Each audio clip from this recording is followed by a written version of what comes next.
네, 어제 법무부의 검찰 인사 단행을 놓고 여야 간 공방이 뜨겁습니다. 민주당은 정치검찰이 정상검찰로 바뀌었다며 환영을 했고, 반면 한국당은 청와대 관련 수사를 한 검사들을 좌천시키는 인사 폭거라며 총선을 통해 심판하겠다고 비난을 했는데요. 네, 한편 이낙연 전 국무총리는 종로 출마를 공식화하며 민주당 공동선대위원장직도 수락하며 총선을 지휘할 것을 선언했고, 한국당은 공천관리위 첫 회의를 열고 한국당 해체를 주장한 김세연 의원을 공관위원으로 위촉했습니다.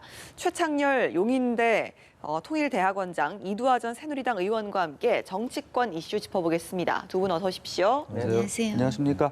자, 먼저 바로 어제 있었던 이 검찰 인사 이야기부터 좀 해볼까 싶은데요.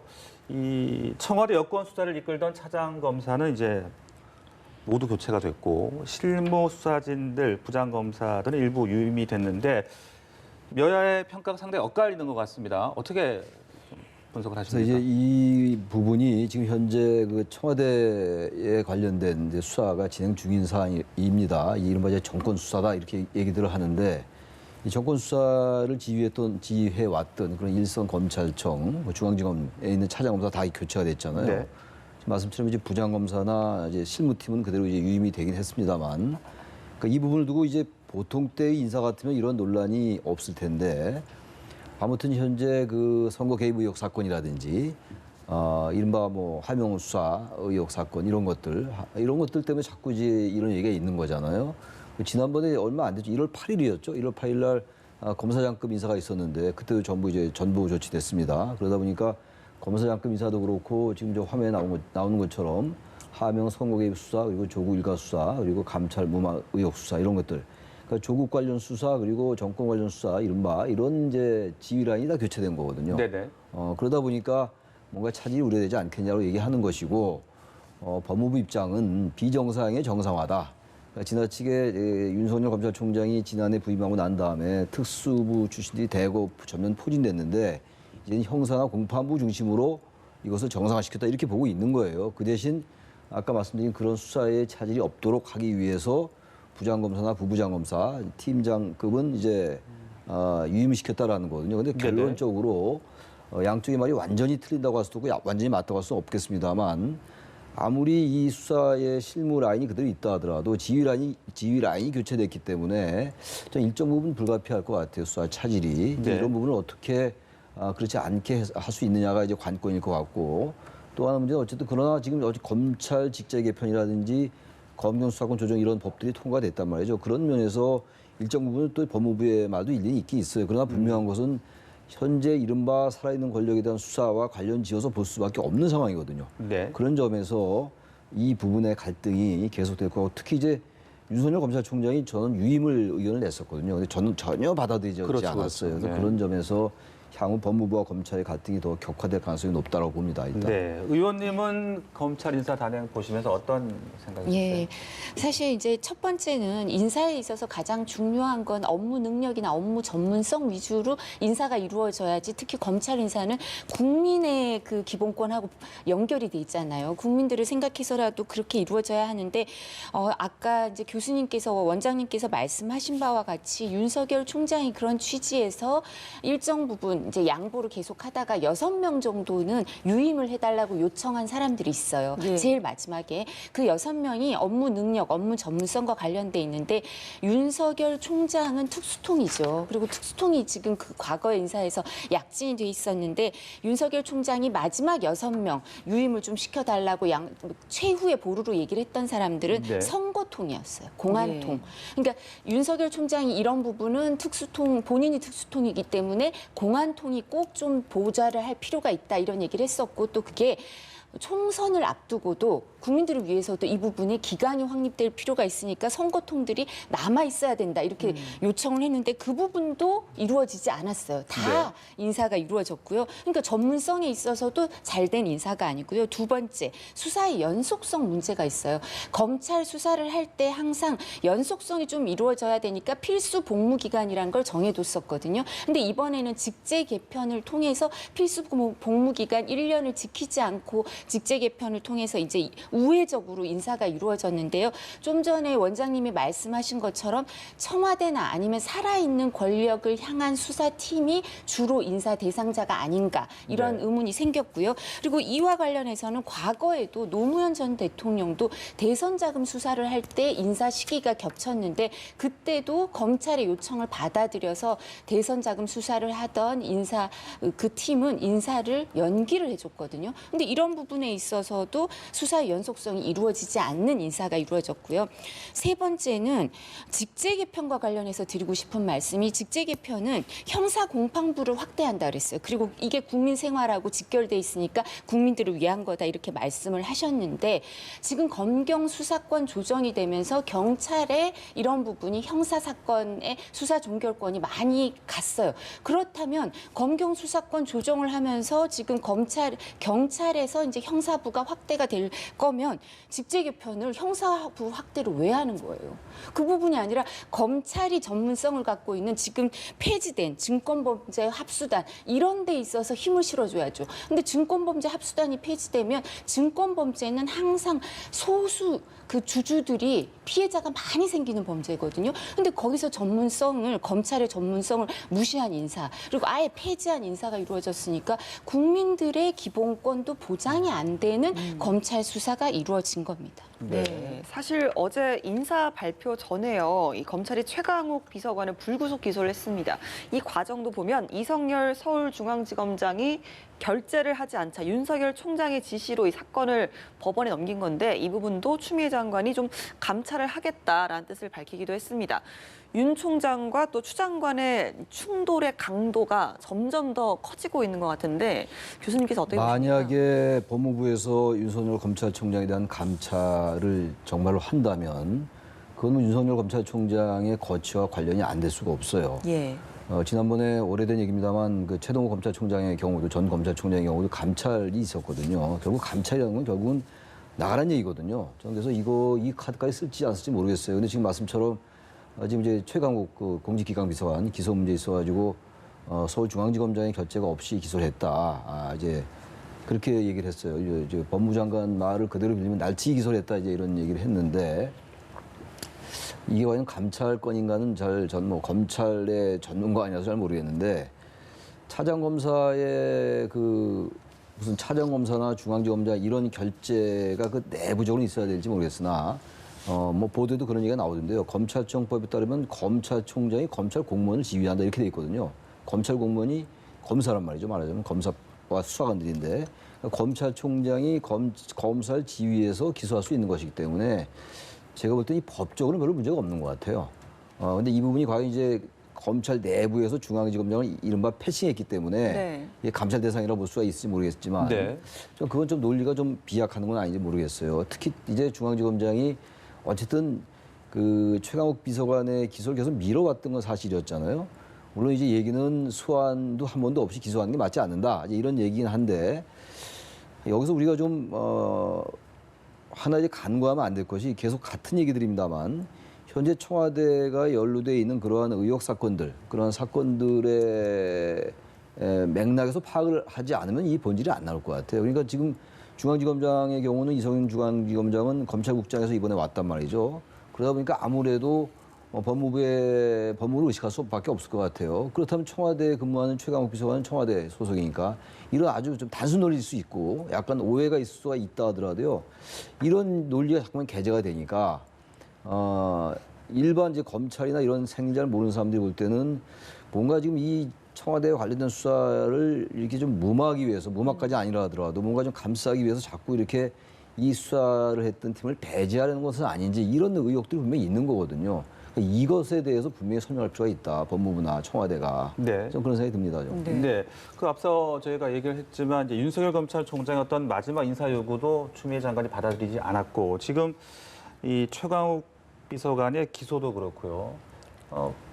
추미애 장관과 윤석열 총장 갈등 양상 어떻게 좀 봐야 되겠습니까? 예, 과거에는 검찰을 생각해 보면 검찰이 정말 또 하나의 권력이구나 이런 생각이 많이 드셨을 것 같은데요. 근데 지금 이제 1월 8일에 그 인사 그리고 어제 인사를 보면 검찰이 과연 그러면 정말 최대 권력인가 오히려 법무부에서 인사권을 갖고 수사권을 방해하는 그런 양상을 보이고 있거든요. 그래서 검찰총장이나 그 수사를 하던 검사에 대해서 오히려 국민들이 일종의 그 동정 뭐 연민까지는 아니지만 아, 저 사람들도 약자일 수 있구나 이런 생각을 하게 된 것 같아요. 제가 이런 말씀을 드리는 게 정치적 평가를 하기 위해서인데요. 그러니까 설 연휴의 밥상에 검찰 인사가 최대 화제가 되는 거예요. 그리고 검찰의 그 인사를 당한 사람들이 강자가 아니라 약자일 수 있다고 국민들이 생각하게 되니까 법무부와 청와대가 이제 강자로 인식되는 거죠. 그렇다면 저는 사실 총선을 앞두고 이건 전혀 그 법무부의 이런 인사권 행사가 대통령께 여당께 유리하지 않아요. 설 연휴 밥상의 최대 이슈가 우리 질문도 그렇게 하셨잖아요. 최대 이슈가 검찰 인사고 검찰 인사가 일종의 직권 남용적인 행태를 보이는 게 아닌가 법률가들은 이런 얘기를 하고 있는 상황이기 때문에요. 그래서 법무부의 이제 그 추미애 장관과 검찰총장이 이제 부딪히는 양상을 보이죠. 근데 부딪히는 양상에서 지금 강자가 누구예요? 추미애 장관의 마음대로 인사는 이루어지고 있어요. 아무리 뭐 40명 그러다가 6명까지 양보를 해도 그건 이루어지지 않아요. 윤석열 총장의 이 의견 제시는. 그렇기 때문에 그리고 이게 법령상으로도 사실은 여러 가지 문제가 있을 수 있는 그런 항목들이 있거든요. 예를 들면 최강욱 그 공직 비서관의 불구속 기소에 대해서 어제 속보로 뜨더라고요. 추미애 장관이 날치기 기소다. 감찰을 해야 된다. 이런 얘기를 하시는데 사실 사적으로 변호사인 시절에 사문서에 대해서 사문서를 위조해서 뭐 업무 방해를 했다. 이런 혐의잖아요. 근데 그런 부분에 대해서 저는 문제를 너무 키우는 게 아닌가. 이 정권하고 그렇게 관계된 게 아니에요. 근데 그렇게 뭐 날치기 기소다, 총장이나 그 다른 사람들을 감찰을 해야 된다 이렇게 하면서 그 말 자체, 기소에 대해서 감찰을 해야 된다는 말 자체가 직권 남용의 문제가 또 생길 수 있거든요. 그러니까 계속 추미애 장관은 문제를 인사권과 이런 발언으로 문제를 키우고 계시는 게 아닌가 싶습니다. 네, 알겠습니다. 총선 관련 이야기로 좀 더 들어가 보겠습니다. 이 민주당 공동선대위원장직 그리고 종로 출마를 제안받은 이낙연 전 총리 이제 용산역에서 수락을 한다면서 출사표를 던졌습니다. 이번 총선에서 이낙연 전 총리 역할이 상당히 중요해 보이는데요. 네, 의미 어떻게 보고? 이낙연 총리 전 총리가 이제 뭐 대선 주자에서 지지도가 1위로 계속 나오고 있고 종로라는 데가 지금 말씀처럼 뭐 상징적인 곳이니까 지역 선거구니까 이미 출마를 선언한 거죠. 네. 그래서 종로에 출마할 것이다. 아니면 비례대표로 나와서 이제 선거를 전체적으로 지휘할 거다. 이런 여러 가지 전망들이 엇갈렸는데 일단 지역구 선거도 하면서 이제 지휘한다 이런 얘기를 했어요. 그러니까요. 뭐 영광과 책임 뭐 이런 단어도 썼던데 이낙연 전 총리가 상당히 뭐 큰 이제 여권으로서는 큰 자산이고 힘이 될 거예요. 단지 이제 관심은 야권에서 제1야당에서 황교안 대표가 과연 거기 출마하느냐 여부입니다. 일단 계속 이제 황교안 대 이낙연 대 황교안의 구도를 계속 얘기해 왔는데 사람들이 언론에서 지금 이낙연 전 총리는 이미 이제 출마 선언했는데 황교안 대표가 입장이 어떨지가 굉장히 지금 관심이에요. 만약에 이걸 출마를 선언 안 하면은 계속 한쪽은 거기 이제 정확하게 출사표를 던졌는데 뭔가 야권의 대표주자로서 좀 밀리는 것 같은 느낌도 들고 이게 선거 전체에 영향을 줄 수 있을 것 같고 또 만약에 종로 선거에 출마하면은 당 전체를 지휘하는데 좀 한계가 있단 말이죠. 힘이 붙일 수가 있다는 거거든요. 또 하나는 황교안 대표로서는 만약에 만에 하나 그럼 뭐 선거 결과는 아무도 모르는 거니까 승리와 패배 가능성은 다 가지고 있는 거 아니겠어요? 그럼 황 대표가 만약에 패배하면 향후 어떻게 될까 이런 생각. 이건 이낙연 총리도 마찬가지예요. 마찬가지긴 한데 전 그래서 일단 이낙연 총리가 이제 출마 선언했는데 야권이 어떻게 대응할 것이가 가장 중요한데. 네. 그래서 어쨌든 이게 이번 선거의 가장 큰 이제 선거 초반에 어떤 그 화두가 될 것 같습니다. 네, 야권의 대응 말씀하셨는데 네. 이야기하신 대로 이제 황교안 대표가 나오느냐 안 나오느냐 종로에 예. 그 부분 아니겠습니까? 예. 근데 그런 부분은 이제 공관위가 구성이 된 거죠. 그리고 공관위가 구성이 되면서 김용호 전 의장님께서 이제 위원장이 되셨는데 황교안 대표께서 이제 그 김용호 의장님을 공관위원장으로 추대하면서 하신 말씀이 정권을 주겠다. 그런 취지의 얘기들이 서로 오고 가신 것 같아요. 그래서 그런 부분은 공관위가 좀 독립돼서 당원 당규상 규정 권한이 있으니까 독립돼서 일정 부분 이제 공천 심사를 할 것 같은데요. 공천 관리를 할 것 같은데 그래서 이 부분에 대해서는 지금 공관위원 중에 이제 의견을 밝히신 분들도 있지만 그 부분은 이제는 시스템으로 돌아가는 거니까 어떤 의지에 따라서 일정 부분 뭐 이렇게 지금 말씀하신 것처럼 상징성 문제가 있을 수 있겠죠. 이제 황교안 대표가 비례대표의 거의 끝번 같이 나올 것인가 아니면 과거에는 그런 사례가 많았으니까 아니면 이제 종로에 나올 것인가 이런 부분은 공관위에서 이제 선거 전략 당 차원에서 선거 전략상 어떤 게 좋은 선택일지를 의논을 해보고 또 그 안에 대해서도 공관위원들이 전체 시스템으로 이제 의논을 하면서 회의를 해서 이 부분에 대해서 결론을 내고 그렇게 할 거지 이제 지금 어떻게 될 것이다. 과거에 이제 총재적 그런 당대표가 있던 시절. 그래서 공천이 누군가 한 사람의 힘에 의해서 좌지우지될 때와는 달리 시스템에 의해서 돌아가기 때문에 섣불리 단언해서 말씀드리기는 어렵지 않을까 싶습니다. 예, 이낙연 총리에 이어서 김두관 의원도 이제 양산 출마를 결심을 했습니다.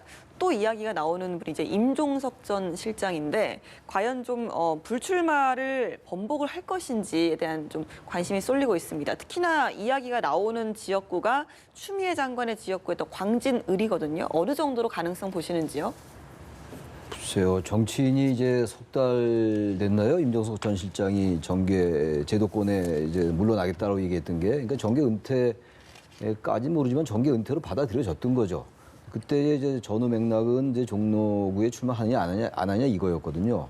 근데 어쨌든 뭐 종로구에 이제 다시 이낙연 전 총리가 출마가 확정된 상황이고, 그렇다면 이 정계에서 나가겠다 이건 유효한데. 선거라는 건요, 뭐 석 달 전에 얘기했다고 해서 반드시 그걸 지켜야 되는 건 아닌 것 같아요. 그게 무슨 당위론적인 걸 떠나서, 그 뭐 석 달밖에 안 됐는데 번복하느냐 이런 것보다는 본인의 뭐 정치적인 여러 가지 입지라든지 또 당에서 요구하는 거 이런 것도 전반적으로 고려돼야 될 것 같은데 저는 굳이 뭐 석 달 전에 얘기를 했기 때문에 나오면 안 된다. 라고까지 주문하고 싶지는 않아요. 예. 선거라는 것, 정치라는 것, 특히 이제 계속 이제 이게 급변하기 때문에 선거 상황 자체가 선거 지형, 선거 환경이 글쎄요, 지금 이제 며칠 전에 그 정책 연설을 했잖아요. TV에 나와서. 그러니까 이미 정당에 복귀한 거 아니냐 뭐 이런 생각들을 하던데 임종석 전 실장이 글쎄요, 본인의 판단이 계속 정계에서 좀 머물러 있으면서 그 정치권에서 좀 뒤로 물러나 있으면서 총선 이후에 더 큰 뭐 남북 관련이라든지 이런 데서 자신의 정치적인 무게감을 올릴지 아니면 이번에 선거에 뛰어들어서 원내로 진입할지 그건 뭐 본인의 판단인데 글쎄 당에서 계속 요구한다면 임종석 전 실장이 그렇게 거부할 명분도 없을 것 같기도 하고 저는 그래서 굳이 그 예측이라는 게 뭐 의미가 크게 있는지 모르겠습니다만 임 전 실장이 당이 계속 요구하고 있다면 예. 나올 가능성도 있지 않는가 그쪽에 조금 더 무게를 두고 싶은 마음은 듭니다. 네, 민주당 같은 경우는 지금 좀 리스크 관리가 관건일 텐데요. 최근에 좀 투기 공천 세습으로 비판을 받았던 문희상 의장의 아들 문석길 씨는 이제 불출마를 선언을 했고요. 또 이와 함께 투기 논란을 일으킨 김의겸 전 대변인이라든지 성추행 의혹을 받았던 정봉주 전 의원 같은 경우도 민주당에서는 굉장히 좀 부담스러운 존재가 아닌가라는 생각도 들거든요. 예, 그래서 당에서 이제 검증위원회를 만들어서 이런 부분 심사를 하더라고요. 그러면서 여러 차례 회의를 하는데 지금 우리 앵커께서 말씀하신 것처럼 문석균 씨에 대해서는 좀 빨리 결론이 난 것 같아요. 네. 그래서 출마 포기를 이제 권유를 했다 그러죠. 네. 그래서 이해찬 당대표 비서실장이 나와서 방송에서 뭐 그런 얘기를 하시고 나더니 본인이 출마 포기 선언을 하더라고요. 근데 다른 분 김의겸 전 대변인이나 정봉주 전 의원, 특히 김의겸 전 대변인은 부동산 투기 의혹도 있었고 또 뭐 고향도 바꿨네 마네 뭐 이런 얘기도 있고 또 뿐만 아니라 여러 가지 논란이 있는데 그 지금 기부를 한 해 만에 그러시다가 아직 이제 기부를 하지는 않으셨어요. 선거 끝나고 오해의 여지가 있을까 봐 나중에 기부하겠다고 하셨는데 그러니까 사실 부동산 정책에 대해서 정부가 지금 성공적으로 하고 있다고 보기는 어렵잖아요. 국민들이 부동산 정책이나 경제 정책에 대해서 여러 가지 불만이 있는 국민들도 있거든요. 그러니까 이런 정책적인 특히 경제에 있어서 이 정부가 성과를 보이고 있지 않기 때문에 부담스러운 후보일 수밖에 없거든요. 김의겸 전 대변인은. 근데 이렇게 빨리 결론을 안 내리고 계속 회의를 거듭하고 있다는 건 어떤 시그널 같아 보이냐면 청와대 인사에 대해서 좀 너그러운 게 아닌가 이런 생각이 들어요. 그러니까 지금 제 말이 아니라 정청래 전 의원이 어떤 방송에 나와서 얘기하는 걸 들었는데 청와대 인사가 이번에 출마하는 게 뭐 60명 이상이다. 뭐 어떤 분은 80명 가까이 된다. 이런 얘기까지 나와요. 근데 대부분 한 뭐 50명 이상이라는 데 대해서는 동의를 하는 것 같아요. 근데 이렇게 많이 나온 적은 처음이다. 이런 얘기를 여당 인사들도 하고 있습니다. 그렇다면 그런 상태에서 여당 인사들, 특히 청와대 인사들이 출마 러쉬를 이루었는데 공천 관련해서 검증을 하면서 문희상 국회의장 아들에 대해서는 그렇게 좀 빨리 결론을 내리면서 더 부담이 될 수 있는 부동산 투기 논란을 일으킨 김의겸 전 대변인에 대해서는 청와대 인사라고 대통령과 거리가 가까웠다고 생각을 하고 당에서 오히려 빨리 정리를 안 하고 이 부분에 대해서 팔이 안으로 굽는 그런 행태를 보이는 게 아닌가. 이건 국민 눈높이에 맞지 않는 게 아닌가. 그리고 지금 너무 그 여론조사 지지율이나 여러 가지 상황에 있어서 확증 편향을 보이고 있는 게 아닌가. 이런 우려가 있을 수 있고요. 뭐 야당 입장에선 이게 길게 끌고 가는 게 그리고 그 밥상 민심에 이런 논란이 올라가는 게 야당 입장에서는 유리하겠죠. 네. 자, 그리고 이번 총선 보수 통합도 상당히 이제 큰 변수가 될 텐데 혁통위 박현중 위원장이 원희룡 지사 만나고 온 게 일단 좀 보람이 있어 보입니다. 황교안 대표를 만나서 이제 원희룡 지사 보수 진대에 합류하겠다는 뜻을 밝혔는데 보수 통합 흐름 어떻게 좀 보고 계십니까? 보수 통합 흐름과 관련해서 황교안 대표께서 의지를 계속 보이고 있는 게 아닌가 싶어요. 이렇게 그 중에 또 하나가 어떤 거였냐면 제일 상징적인 게 이제 공천관리위원회 구성을 더 이상 늦출 수는 없죠. 민주당은 훨씬 빨리 움직이고 있거든요. 근데 공천관리위원회 구성을 하면서 아까도 제가 말씀드린 것처럼 김영호 전 의장님을 위원장으로 하신 거 그리고 거기에 대해서 이제 권한을 당원 당규상 규정된 대로 행사하시게 해드리겠다 이런 말씀을 한 거. 그런 부분에 대해서 김영호 전 의장님은 제가 국회에 있을 때 전반기 의장님이어서 저희 개인적으로는 인연이 없어요. 의장님이고 일개 국회의원이었으니까. 근데 그때부터 계속 이제 정계 은퇴를 하시고 그때 행보가 특별히 보수라고 할 수 있는 우파라고 할 수 있는 분들이 김영호 전 의장님에 대해서는 이견이 없는 것 같아요. 그러니까 하실 만한 분이 하신다. 이런 생각을 할 분을 공천관리위원장으로 모신 거에 대해서 보수 통합에 계속 문을 열어두고 있는 거고요. 공천관리위원회 구성도 제가 전에 듣기로는 김영호 위원장의 의사를 최대한 존중해 줬다고 듣고 있어요. 그리고 예를 들면 김세연 의원 이런 부분에 대해서는 자유한국당 내부에는 그 김세연 의원이 불출마 선언을 하면서 자유한국당에 대해서 아주 비판적인 얘기를 했기 때문에 부담스러워하거나 불편해하는 현역 의원들도 많이 있을 수 있어요. 지지자들도 있을 수 있고. 근데 그분을 받아들인 것 자체도 사실 그렇다면 유승민 의원이 있는 그 새로운 보수당에서는 김세연 의원을 더 편하게 느끼는 부분이 있거든요. 그래서 공관위 구성 자체도 보수 통합 흐름에 대해서 우파 통합 흐름에 대해서 열린 자세를 견지하고 있는 게 아닌가 싶습니다. 네, 자 그런데 이 보수 통합 관련해서 이제 여론조사가 하나 나온 게 있더라고요. 이게 보니까 한국당과 새보수당을 따로 이제 지지하는 게 지금 32%, 3.8%가 나왔으니까 더하면 이제 35% 정도가 되는데 이게 지금 통합보수신당의 지지율은 25% 정도가 나왔더라고요. 이건 어떻게 좀 해석을 해야 되는 겁니까? 이제 뭡니까 한국당과 새보수당의 지지율의 그 산술적인 합계만큼 안 나오는 거잖아요. 그러니까요. 이른바 시너지 효과가 안 네. 생기는 거예요. 대개 정당들이 선거를 앞두고 이합 집산이라든지 통합을 하려는 이유는 분열된 상태보다 통합되는 게 대개 유리해 왔거든요. 그런 경우는 우리 정치사가 항상 입증해 왔던 거니까. 근데 지금 그렇게 나오지 않고 있어요. 지금 현재는. 네네. 저는 이 부분이 결국은 탄핵 문제인 것 같아요. 결국 바른정당으로 그때 탈당했던 유승민계는 탄핵에 찬성했던 세력이었잖아요. 최근에 이제 그 탄핵 관련된 얘기가 있다가 선거가 점점 가까이 오니까 더 이상 탄핵에 대해서 얘기를 하는 건 맞지 않는다. 제가 봐도 그래요. 더 이상 이제 와서 자꾸만 보수 진영 내에서 탄핵에 대해서 찬성했느니 반대했느니 가지고 왈가왈부하는 건 도움이 되지 않습니다만 유권자, 그러니까 새 보수당을 지지한 유권자와 자유한국당 지지한 유권자들의 결이 좀 다른 것 같아요. 그 여론조사 결과로만 본다면 저는 그래서 이 부분을 어떻게 잘 통합을 하면서 시너지 효과를 내서 선거 승리 요인을 가져가느냐의 문제인데 역시 그거는 화학적 결합을 잘 하느냐의 문제예요. 그러니까 역시 공천 문제도 포함되어 있을 것이고 탄핵에 대한 문제도 어차피 좀 나오긴 나올 겁니다. 지금 뭐 이른바 흔히들 뭐 탄핵의 강을 건너자 이거 얘기했다는 거 아니에요? 유승민 의원이 지난해 10월 달에. 꼭 탄핵의 찬반에 대해서 책임을 묻는 것보다는 아무튼 간에 이걸 황교안 대표와 유승민 전 대표가 만나서 이런 부분을 확실하게 얘기해 주지 않으면 의외로 보수통합의 시너지 효과가 죄송합니다. 안 날 네. 수가 있거든요. 네. 그러니까 그런 점을 이번 여론조사가 명백히 보여준 거라고 생각합니다. 예, 네. 안철수 전 대표 이야기를 좀 잠깐 짚고 넘어가자면 다음 주죠. 바른미래당 의원 17명과 이제 오찬 회동을 가진 예정인데 사실 총선까지 얼마 남지 않은 상황이라서 좀 너무 느긋한 행보가 아니냐 이런 지적도 나오는데 어떻게 생각하시는지요? 저도 그 부분에 대해서 여러 가지 생각이 있어서 사실 들어오기 전에 원장님께서 사실 그쪽 사정을 훨씬 잘 아실 것 같아서 원장님께 좀 여쭤보기도 하고 그랬었는데요. 네.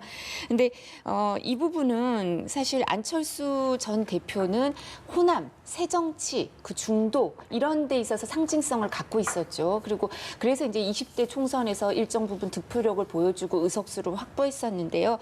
호남 지역의 기반은 좀 과거처럼 단단하지 않은 게 아닌가 그런 생각을 하게 되고요. 그리고 또 중도 노선 이 부분은 뭐 여지가 있겠지만 그래서 본인도 이 17명 의원들과 만날 때 중도 실용 노선 정당에 대해서 설명하는 자리를 갖고자 하는 거다. 이렇게 얘기를 하고 있습니다. 근데 아까 새정치 얘기를 잠깐 말씀드렸는데 새정치에 대해서 지금도 아직 새정치가 뭔지는 잘 모르겠어요. 그래서 이런 부분에 대해서는 의혹을 가지게 여러 가지 성과를 보였다고 말하기가 호남 부분하고 새정치 부분은 사실 이번 선거에서 들고 나오긴 좀 어려운 것 같아요. 그래서 이번 선거에서는 이제 중도 노선 이 부분을 이제 얘기를 할 수 있을 텐데 바른미래당 의원들하고 이 부분에서 이제 회동이 좀 늦어진 건 사실인 것 같아요. 네. 근데 그 전에 호남부터 갔었잖아요. 그러니까 본인의 지지 기반을 다시 한번 확인했던 것 같고요.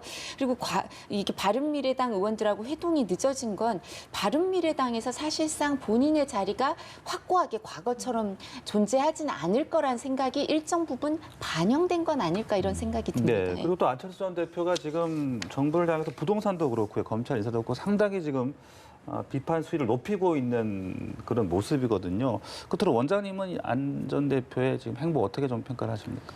안 전 대표가 너무 진영 의식하면 안 될 것 같아요. 지금 얘기한 건 실용적 중도 정치를 위한 정당을 만들겠다 이렇게 얘기했어요. 그러니까 중도 정치를 하겠다는 거거든요. 그 지금 대체적인 이제 분석은 지나치게 정치가 진영화돼 있다는 거 아니에요? 정치 양극화. 사실 검찰 인사 얘기 지나갔습니다만 검찰 관련 것도 전부 진영화돼 있어요. 민주당을 지지하는 유권자들께서는 검찰 인사 잘 됐다고 얘기하고 약간 단순화시킨다면은 뭔가 한국당 지지하거나 좀 보수적인 유권자분들은 검찰 인사 잘못했다라고 얘기하고 이것도 진영화돼 있단 말이에요. 양극화돼 있다. 그러니까 지금 현재 어느 때보다도 이른바 중도 정치를 할 수 있는 상황은 대단히 유리해요. 그러니까 중도에 대한 수요는 굉장히 높은 겁니다. 아까 이도하 의원께서 말씀하신 것처럼 안철수 의원이 지금 지난 2016년도처럼 이렇게 호남에 이렇게 매력적이지가 않거든요. 지금 그렇다면 결국 중도 정치로 뭔가 승부를 봐야 되는데 중도 정치를 할 수 있는 여건이 대단히 좋은데도 불구하고 지나치게 양극화가 되다 보니까 또 중도 성향의 유권자들은 늘어나는 것 같은데 막상 선거가 다가오면 뚜렷한 메시지를 내지 못하면 결국 또 정치는 또 양극화되거든요. 그러니까 이걸 어떻게 잘 해내냐의 문제예요. 그러니까 지금 말씀처럼 검찰 인사라든지 부동산 문제라든지 경제 문제에 대해서 안철수 대표가 비판적일 수밖에 없죠. 왜냐하면 낡은 정치와 기득권 정치를 청산하자라고 얘기하고 왔는데 정부 정책을 지지할 수는 없는 거죠. 그러니까 그런 중간지대에서 유권자들이 진보나 보수에 치우치지 않은 유권자들이 볼 때 공감할 수 있는 그러한 메시지들, 그러한 어떤 그 분석들 이런 걸 내놓는다면은 뭔가 지지를 결집해 나갈 수 있을 것이고 너무 정치공학적이고 중도라고 해서 보수와 진보의 기계적 균형만 취해 나간다면 저는 어려울 수밖에 없다. 그래서 현재 어쨌든 간에 안 전 대표가 취한 입장이 그렇게 나쁘진 않다. 상당한 그 매력적인 환경에 처해 있는데 어떻게 이것을 잘 해 나가는 문제라고 생각합니다. 네, 알겠습니다. 검찰 인사부터 총선 이야기까지 최창열 용인대 통일대학원장, 이두하 전 새누리당 의원과 함께 짚어봤습니다. 오늘 말씀 고맙습니다. 고맙습니다. 고맙습니다.